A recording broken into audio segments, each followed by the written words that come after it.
Students, welcome to mystery in chemistry. আজ আমরা আইসোমারিজমের second টপিকটা পড়ব। মিন্স আগের দিন আমরা দেখেছিলাম স্ট্রাকচারাল আইসোমারিজমের প্রথম পয়েন্ট, অর্থাৎ চেন আইসোমারিজম।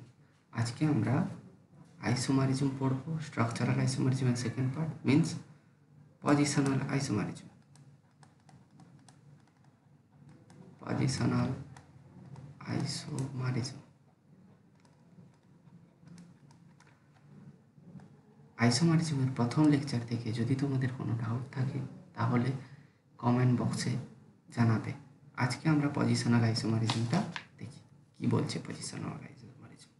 একটা এক্সাম্পল নিয়ে স্টার্ট করি, ঠিক আছে? আমি লিখলাম বিউট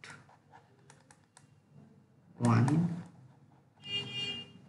আর একটা লিখলাম বিউট 2 ইন, আরেকটা লিখলাম আইসো বিউটেন। তোমরা বিউট 1 ইনের স্ট্রাকচার ড্র করতে পারবে। বিউট 1 ইন মিন্স প্যারেন্ট চেনে কতগুলো কার্বন আছে? না, 4টা carbon. 1 2 3 4। 1 in means double bond. Double bond মানে হচ্ছে এর প্রথম পজিশনে আফটার ফার্স্ট কার্বন কী আছে? না, একটা ডাবল বন্ড আছে। তো হয়ে গেল এটা কি? এটা বিউট 1 ইন। বাকি কী আছে? ফিল করে দাও হাইড্রোজেন দিয়ে। 1 2 বন্ড করেছো তো এখানে 2 হাইড্রোজেন লাগবে। এ 1 2 3টা বন্ড করেছে তো একটা হাইড্রোজেন লাগবে। এ কার্বন 2 বন্ড করেছে তো একে 2 হাইড্রোজেন লাগবে। তাহলে এটা হয়ে গেল বিউট 1 ইন। আরেকটা ড্র করি বিউট 2 ইন। বিউট মিন্স আবার সেম 4টা কার্বন। প্যারেন্ট চেনে কটা কার্বন থাকবে? 4টা কার্বন থাকবে। 2 ইন এর মানে আমরা যদি দেখি 1 2 3 4, এই 2 ইন মানে কি? না, 2 নম্বর কার্বনের পরে কি থাকবে? না, একটা ডাবল বন্ড থাকবে। এরপর আমরা কি করব? না, এরপর আমরা হাইড্রোজেন দিয়ে ফিল করে দেবো। এই কার্বন একটা বন্ড তৈরি করেছে তো এর কাছে কতগুলো হাইড্রোজেন থাকবে? না, 3টা। এই কার্বন কতগুলো করে নিয়েছে? 1 2 3, তো এর কাছে একটা হাইড্রোজেন। এই কার্বন 1 2 3, 3টা হাইড্রোজেন। একটা হাইড্রোজেন লাগবে, এর কাছে 3টা হাইড্রোজেন। এবার বলেছে আইসোবিউটেন। আজকে একটা ছোট জিনিস তোমাদের শিখিয়ে দিই কি আইসো গ্রুপ মানে আমরা বুঝবো কী করে। আইসো গ্রুপ এভাবে বোঝা হয় যে লাস্ট কার্বন তার ফার্স্ট কার্বনের সঙ্গে যদি একটা methyl group means CH3 group যদি থাকে তাহলে ওটাকে আমরা কি বলবো? আইসো গ্রুপ। এখানে কটা কি বলেছে? আইসোবিউটেন।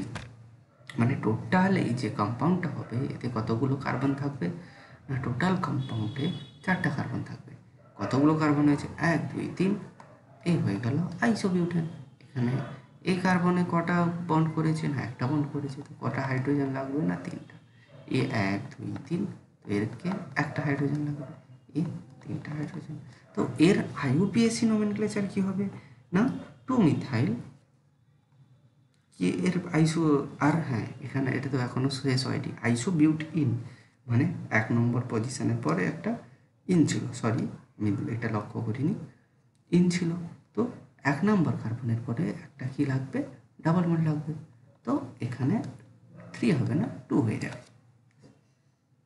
তাহলে এর IUPAC নোমেনক্লেচার কি হবে? না, তুমি যদি নাম দাও 1 2 3, তাহলে 2তে কি আছে? না, 2 মিথাইল প্রোপ 1 ইন, অ্যান্ড এটাকে আমরা আর একটা কি নামে জানি? আইসোবিউটেন।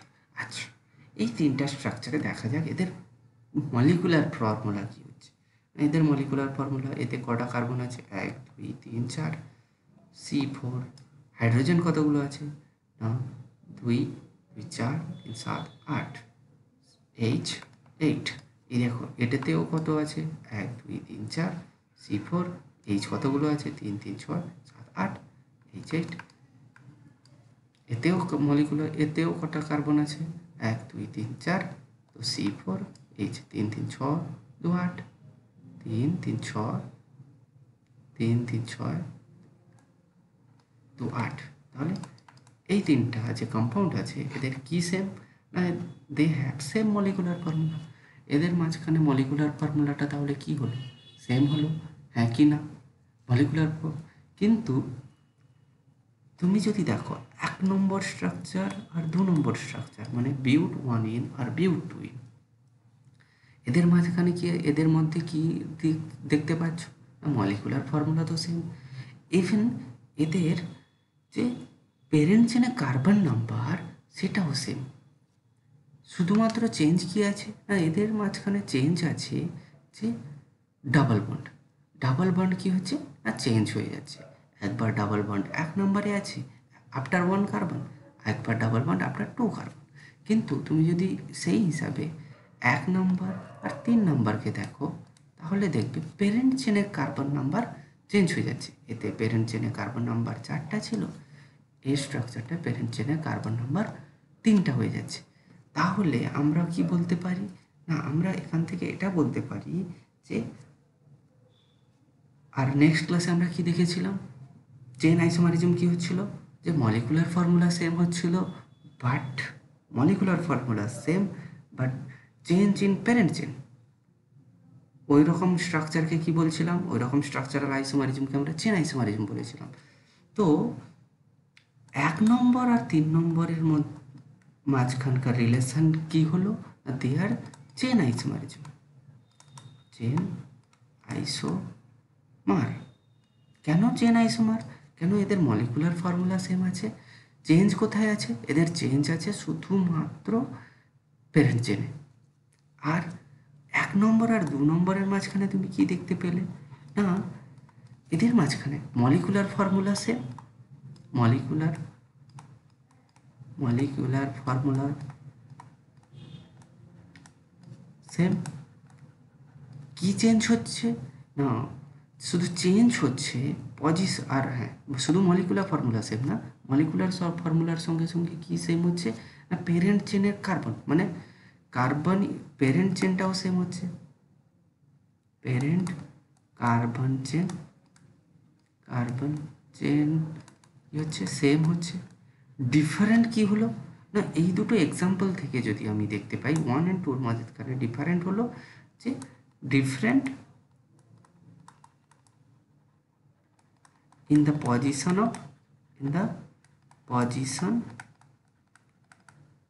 of double bond। বোঝা গেছে? মানে এখান থেকে আমরা একটা জিনিস বলতে পারি যে, কি বলতে পারি না, পজিশনাল আইসোমারিজমের ডেফিনেশনটা এখান থেকে আমরা বলতে পারি। পজিশনাল আইসোমারিজম তাহলে কি বলছে না, ডেফিনেশন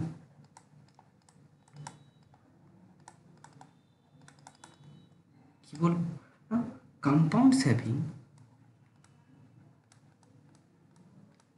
compounds having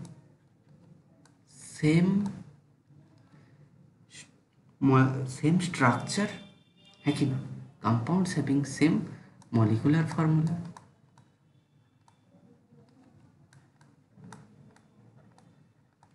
আর কি কি সেম তোমরা দেখতে পেলে, same carbon atoms in parent chain, carbon atoms in parent chain. তো ডিফারেন্ট কি হচ্ছে, বাট ডিফারেন্ট কোথায় কোথায় ডিফারেন্ট হচ্ছে না, different in the position of, আমি যে এক্সাম্পলটা নিলাম সেখানে দেখলাম যে ডাবল বন্ড মাল্টিপল বন্ডের ক্ষেত্রে পজিশন অফ মাল্টিপল বন্ড, এই মাল্টিপল বন্ডের জায়গায় কখনো কখনো ফাংশনাল গ্রুপও থাকতে পারে, আর ফাংশনাল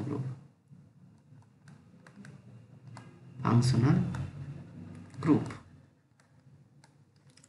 এই টাইপ অফ যেসব কম্পাউন্ড এইরকম স্ট্রাকচার শো করে তাদের আমরা বলি পজিশনাল আইসোমার। মানে the compounds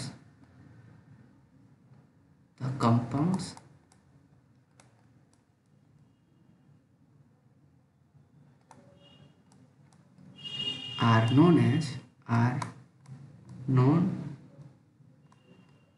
as positional isomer. এই কম্পাউন্ডগুলোকে আমরা কি বলি না পজিশনাল আইসোমার। কিন্তু এই ফিনোমেননটাকে কি বলে অ্যান্ড দ্য ফিনোমেনন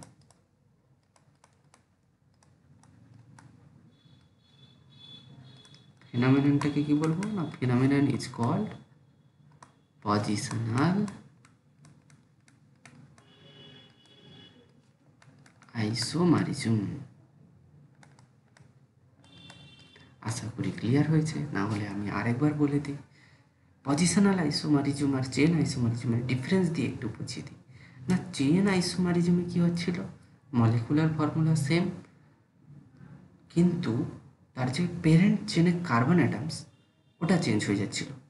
কিন্তু এখানে কি হচ্ছে, পজিশনাল আইসোমারিজমের কি হচ্ছে না পেরেন্ট চেনটাও সেম থাকবে, মলিকুলার ফর্মুলাও সেম থাকবে, যদি ওই কম্পাউন্ডের মধ্যে কোনো ফাংশনাল গ্রুপ বা মাল্টিপল বন্ড, যেমন ডাবল বন্ড বা ট্রিপল বন্ড থাকে, ওর পজিশন চেঞ্জ হবে।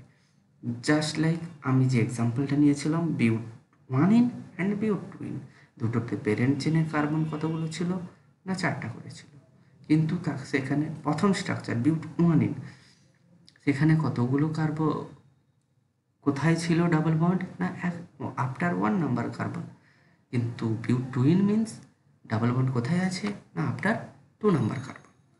চলো এছাড়াও আরও কয়েকটা এক্সাম্পল আমরা দেখতে পারি, যেরকম prop-1 all and prop-2 all. চলো দেখা যাক। Example number 2, example 2,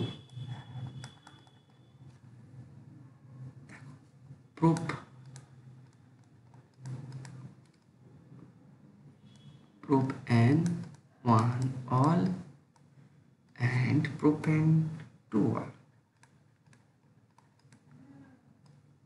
2 all।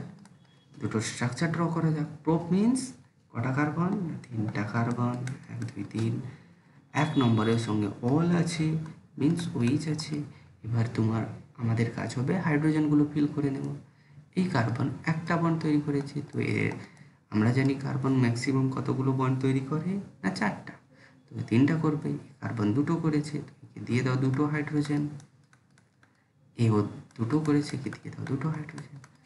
prop-2 all, prop-2 all means 1 2 3, 2 নম্বর পজিশনে ওইচ। এই কার্বন একটা বন্ড তৈরি করেছে, তো 3টা হাইড্রোজেন দিয়ে দাও। একটা বন্ড তৈরি করেছে, 3টা হাইড্রোজেন। 3টা করেছে, তো একে দিয়ে দেবো একটা।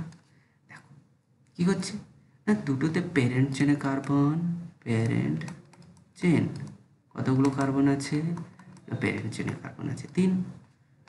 Position of functional group, position of functional group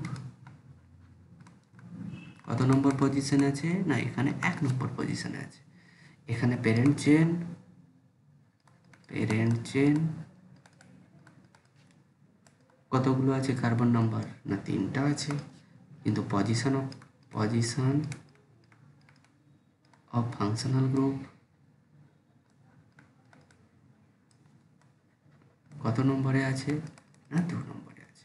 তো আমি কি বলেছিলাম না যদি প্যারেন্ট চেনের মলিকুলার ফর্মুলা সেম হয়, ইভেন প্যারেন্ট চেনের কার্বন নাম্বার সেম হয়, আর ফাংশনাল গ্রুপ বা মাল্টিপল বন্ডের যদি পজিশন চেঞ্জ হয়ে যায়, তাহলে ওই রকম কম্পাউন্ডসগুলোর মাঝখানকার রিলেশন কি হবে না they are known as positional isomer and the phenomenon is called positional isomerism. Clear? আশা করি ক্লিয়ার হয়েছে। তো নেক্সট দেখা যাক, আর একটা এক্সাম্পল নিই।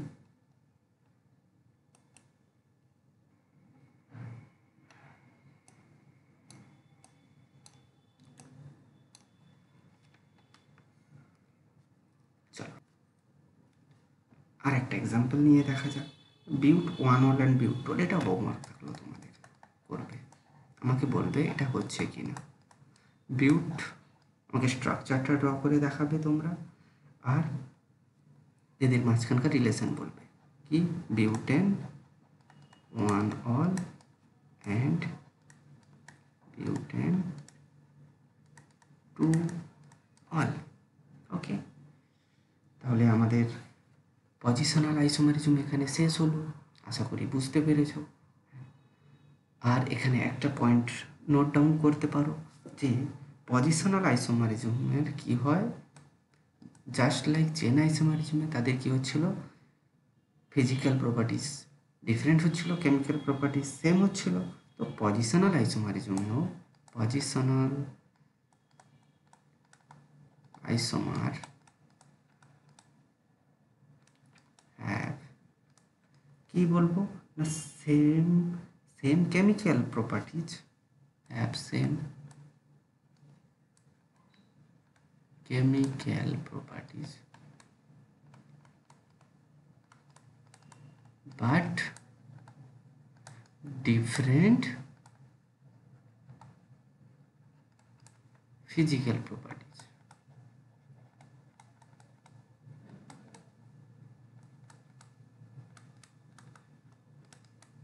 ধন্যবাদ। আজকে আমরা কি শিখলাম? আজকে আমরা পজিশনাল আইসোমারিজম অ্যান্ড চেন আইসোমারিজমের ডিফারেন্সও শিখে নিলাম। কী ডিফারেন্স এটাকে একবারে রিমাইন্ডার দিয়ে দিই। কেমন করে হচ্ছে না, চেন আইসোমারিজম আর পজিশনাল আইসোমারিজমের মধ্যে খুব বেশি চেঞ্জ নেই। কী চেঞ্জ আছে না, চেঞ্জ আছে।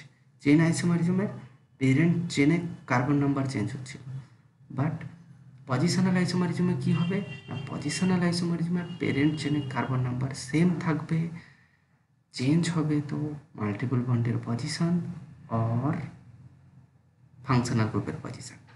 ধন্যবাদ।